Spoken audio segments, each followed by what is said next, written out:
1 something in the morning. I was just sending emails to Kobe and I was like, oh no, where's the frog? He moved and he's starting to freak me out. I have hiccups. I haven't had hiccups in I don't know, for years. I know he's really big and he's beautiful. But he's kind of freaking me out. Like, I never know where I'm going to find him. Like,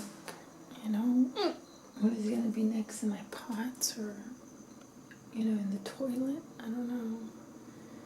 So, Lou and Gert's frog stayed in one place the whole time, and this guy keeps moving. I hope he settles down somewhere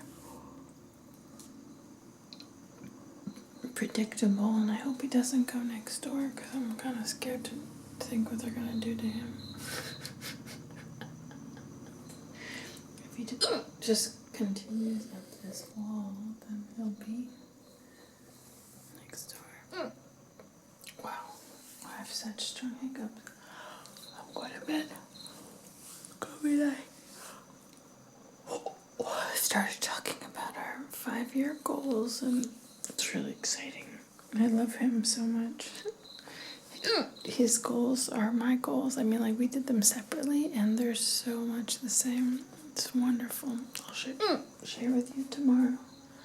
I tell my frog good night,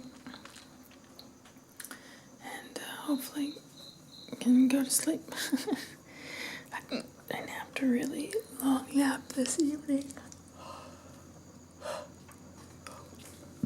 But I'm still tired, so yeah, I'm going to bed. Good night.